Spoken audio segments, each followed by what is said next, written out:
¿Qué tal, colegas? Nos llegó un Moto E6 Play sin imagen en la pantalla, sin iluminación. Ya le di solución al equipo, pero se me hizo un caso interesante para compartir en caso de que a alguien más le llegara un equipo con esta misma falla, con este problema, que pues estuvo algo curioso. Nos llega el equipo principalmente porque no da backlight y ya le han cambiado la pantalla para probar.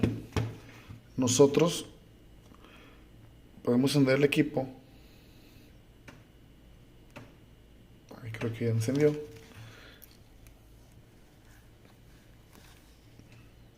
No se va a distinguir muy bien. Bueno, ahí se distingue un poco. Que tenemos el logo de Motorola muy oscuro. No tenemos iluminación en la pantalla. Este equipo es un equipo al cual ya le probaron otra pantalla y siguió en las mismas. Entonces ya sabemos que tenemos un problema de backlight. El equipo lo checamos y ubicamos el circuito de backlight, que sería exactamente ese que se ve ahí, que es el AL65. Nosotros tomamos el multímetro y medimos todo lo que tiene que ver con backlight. Nuestro diagnóstico primero es buscar alrededor del circuito de backlight que no tenga cortos ni en su salida, ni en ningún lado, que no tenga fugas. Y todo está bien, no encontramos nada fuera de lo normal. Vamos al conector a revisar para ver si el ánodo del backlight, que es una línea que en todos los equipos después de mojarse o alguna falla, la línea se va, se rompe, se sulfata o tal vez el conector dañado.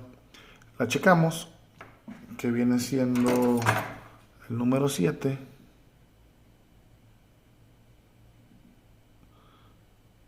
El número 5 vendría a ser esta línea que va a este condensador.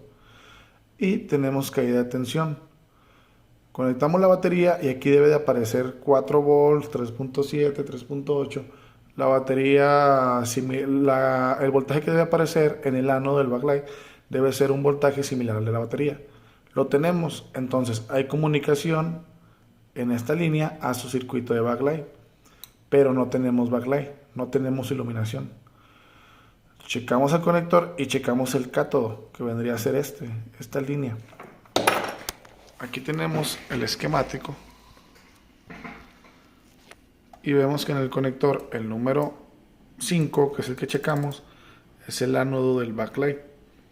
Tenemos voltaje, tenemos sus 4.2, tenemos comunicación, entonces esa línea está bien. Checamos el cátodo y esa línea está abierta. No tenemos comunicación al circuito de backlight. Acá tenemos ya un pequeño esquema, diagrama de cómo vendría a ser. Entonces tenemos aquí el conector de la pantalla y el ánodo está bien. Tenemos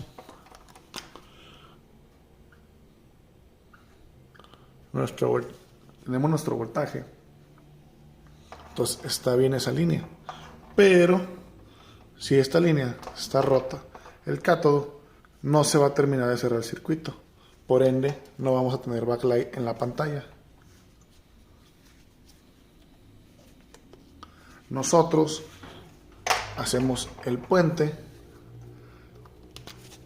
para recuperar esta línea.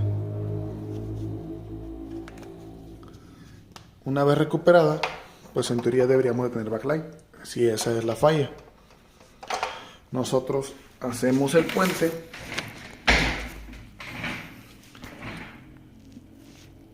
que vendría a ser el pin 7 del conector de la batería, de la pantalla, perdón. Sería este puente que hicimos aquí, y ese iría a la línea número 1 de nuestro circuito de backlight, que nosotros ya checamos el esquemático y es a donde va.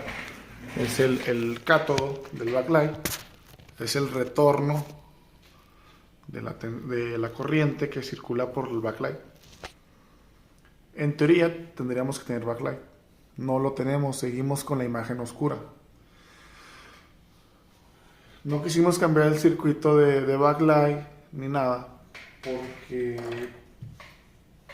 no se veía ningún daño, no se veía nada quemado, no se veía nada alterado. No sospechábamos de eso. Nos ponemos a analizar un poquito más y vemos que aquí tenemos una línea llamada LCM-PWM. Es el que va a activar nuestro circuito de backlight. Nosotros nos ponemos a buscar y encontramos que esa línea va a una resistencia, la R2030, y de esa línea va a entrar a nuestro circuito de backlight. Encontramos todo bien, pero no tenemos esta línea, no tenemos esa activación del circuito. Si este circuito no se activa, si no recibe su activación, no va a comenzar a trabajar y no va a comenzar a producir la corriente para iluminar la pantalla. Comenzamos a buscar de dónde proviene esa línea, ese PWM, ese pulso, y encontramos que viene del mismo conector de la pantalla, no va hacia otro lugar. Entonces esta línea viene de la pantalla, este pulso viene de la pantalla, pero nos encontramos con dos cosas: o la pantalla está dañada y este pulso no lo está enviando, o hay un problema en el conector. Nos vamos al conector de nuevo y nos damos cuenta que al medir esa línea en caída de tensión, si medimos el conector, la línea que vendría a ser este pin es el 9, 1, 2, 3, 4, 5, 6, 7, 8, 9. Nos da OL, que la línea está abierta, no tiene comunicación con nada. Pero al nosotros buscar esa línea PWM, viene al pin 2 del circuito de backlight, al pin 5, que sería justamente este del medio de arriba. En el esquemático nos vamos a buscar la resistencia, ya que este circuito es donde debe recibir aquí su PWM. Nos ponemos a buscar esta resistencia. La resistencia está bien, si la tenemos y hay comunicación, da su valor.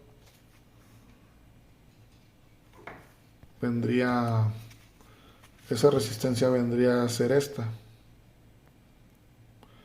Esta resistencia va aquí y de aquí va aquí a esta línea que es el control del circuito de backlight. Medimos aquí y tenemos una caída de tensión de 600 milivolts aproximadamente. Esa misma caída de tensión deberíamos de tenerla en el conector, en el pin 9, pero no la tenemos. Debería estar porque esa línea va hacia allá. No la tenemos, tenemos la línea abierta.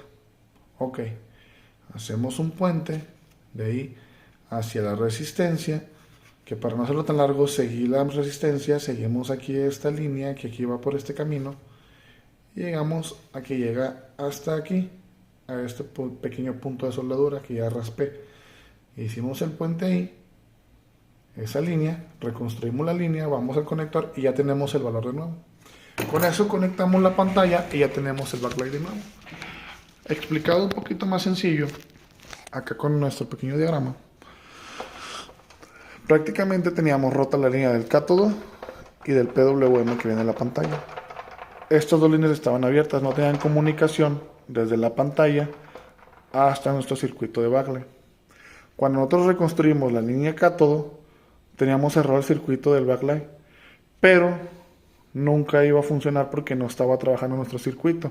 Para que nuestro circuito trabajara, tenía que recibir una señal, un PWM, un pulso, hacia nuestro circuito al pin 5 para que el circuito comenzara a trabajar, comenzara a producir para enviar nuestro voltaje hacia los LEDs, hacia el ánodo, empezar a alimentar los LEDs para iluminar la pantalla.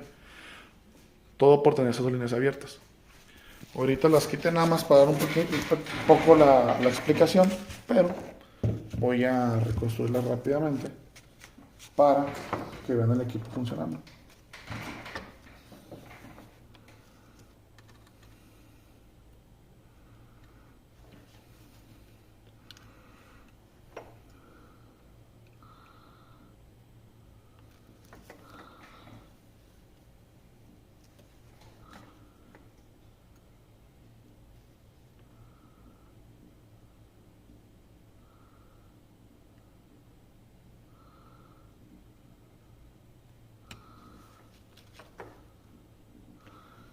Ok, listo.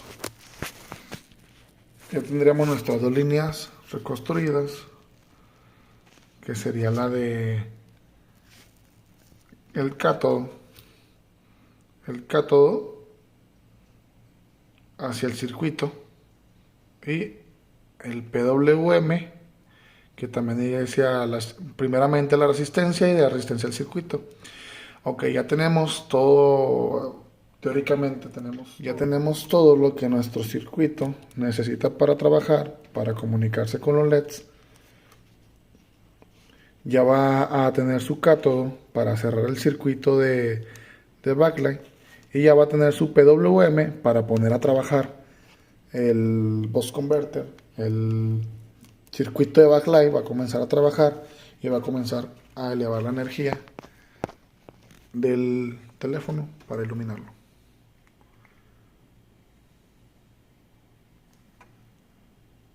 Ya una vez cerrado el circuito, ya tenemos imagen en la pantalla. Solamente de checar un poquito los esquemáticos, de revisarlos, de apoyarnos con ellos y así poder encontrar la falla. Prácticamente solamente eran dos líneas abiertas en nuestro teléfono, sin cambiar circuitos ni nada, que era solamente cerrar el cátodo y cerrar la línea de comunicación del PWM. Comenzó a cerrar el circuito de backlight y comenzó a poner a trabajar nuestro circuito de backlight. Empezó a trabajar, empezó a levantar voltaje y con eso pasó de ser 4 volts